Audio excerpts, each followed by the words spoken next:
Mr. Chair. Thank you very much, Mr. Chair. Chief Moore, thank you so much for joining us today.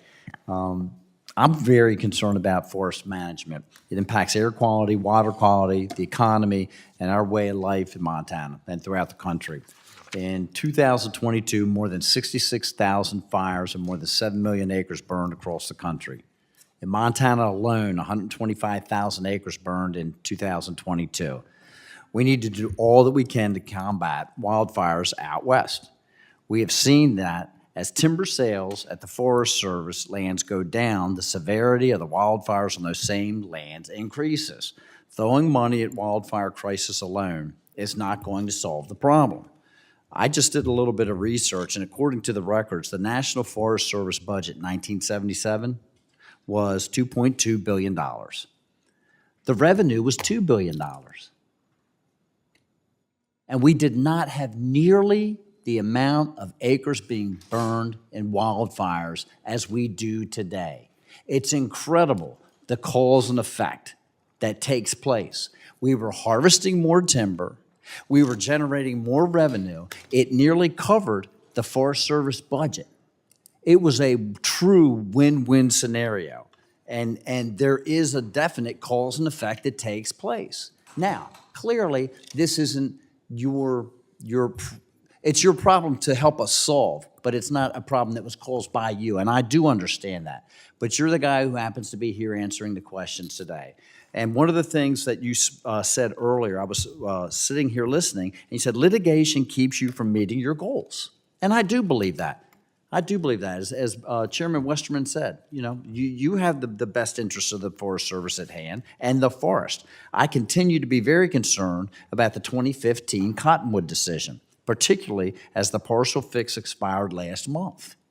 As you know, the decision makes it so that if any new species are listed under the Endangered Species Act, a new critical habitat is designated, or more information becomes known about a species previously listed, the U.S. Forest Service must restart an already onerous consultation process with the U.S. Fish and Wildlife Service about how the information will impact both the forest plan and specific restoration projects. Also, the Forest Service must follow different procedures depending on where you actually operate. So my first question is, how does it impact the Forest Service operations to have different requirements based on what federal circuit court jurisdiction you operate in? So Congressman, let me say first, right off the bat, that we do agree that the Cottonwood decision would be an impact on the agency, and so we really look forward to working with you on how to address this issue. But if I was to look at right now, that decision basically says that we would have to reconsult on endangered species issue at the plan level. We feel that that's unnecessary because we do that already at the site-specific project level. And to do that at the planning level, for us, it's not necessary.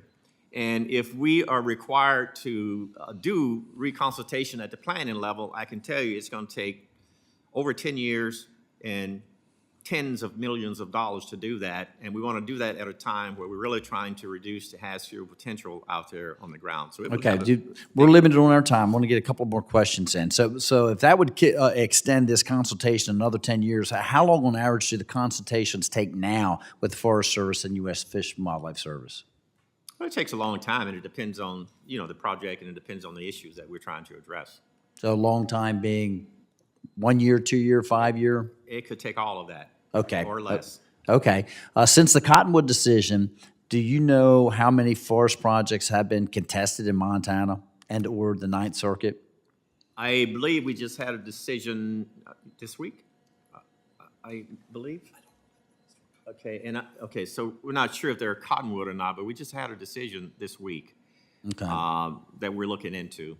So the last count that I was able to get my hands on showed that we have 28 timber sales covering nearly 30,000 acres that are tied up right now being litigated in Montana. And clearly that is forest land that's not going to be managed properly and timber that's not going to be harvested. And so that's why we're trying to resolve this issue.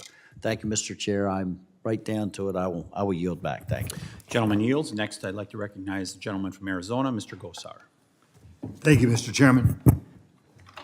Just last week, the Biden administration published a new executive order called Revitalizing Our Nation's Commitment to Environmental Justice for All. While this administration is spending copious amounts of time creating useless studies, new environmental justice scorecards that will of course end up with more regulatory burden and of course unfunded task forces and offices, real Americans continue to suffer. That is the actual injustice. I recently had a chance to meet with the ranchers from my district and around the state.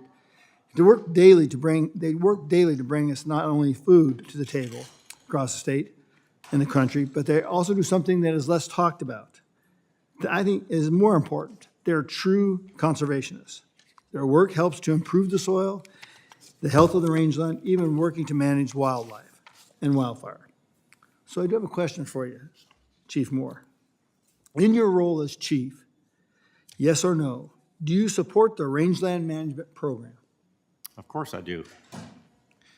So if you support the rangeland management program area, why is that support not translating into the investment of funds and resources? So Congressman, we've lost over the years, and I'm talking about 20 years, that has really had an impact on where we are with any of our resources today. In fact, I've testified before that we've lost about 8,000 non-fire positions over the last 20 years. A lot of those positions include a lot of these critical resource areas that we depend on to manage that landscape. Range conservation as a range specialist is one of those resources that we have lost.